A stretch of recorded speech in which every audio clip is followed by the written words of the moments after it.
நான் சூப்பருங்க.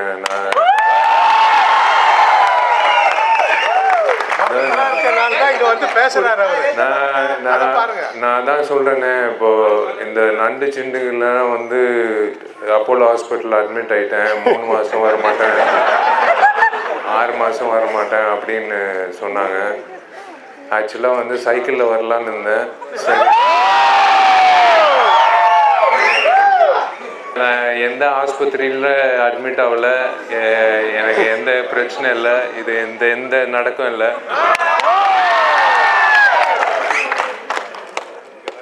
இது வந்து சும்மா ஒரு 2 வாட்டி இப்படி ஆட்டும் போது அது வந்து எல்லாரும் வந்து விஷாலுக்கு வந்து நரம்பு தளர்ச்சி வந்துருச்சு, விஷால் வந்து இனி 6 மாதம் நடிக்க முடியாது அப்படியெல்லாம் வந்து கற்பனை பண்ணியிருக்காங்க. சூப்பர். அது கற்பனை, நான் நல்ல விஷயம். அது தூங்கும்போது அவங்க கற்பனை பண்ணிட்டு காலையில் எந்திக்கிறது மாதிரி அது நினச்சிக்கலாம். அதான் மார்க் ஆண்டனியில் சொல்கிற மாதிரி இந்த விஷால் வந்து விழவும் மாட்டான், விடவும் மாட்டான். ஏன்னா உங்களால் இந்த மேடையில் நான் நிற்கிறேன்,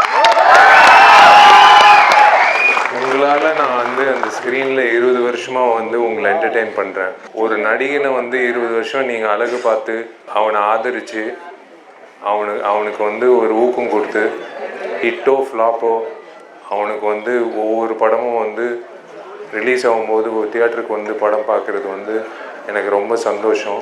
ஒரு ஆர்டிஸ்ட்டுக்கு வந்து இதை விட ஒரு சந்தோஷம் கிடைக்காதுங்க. ஒரு லவ் யூமா. இல்லை, ஒன்றை மட்டும் இல்லை, எல்லாரையும் நான் லவ் பண்ணுறேன்.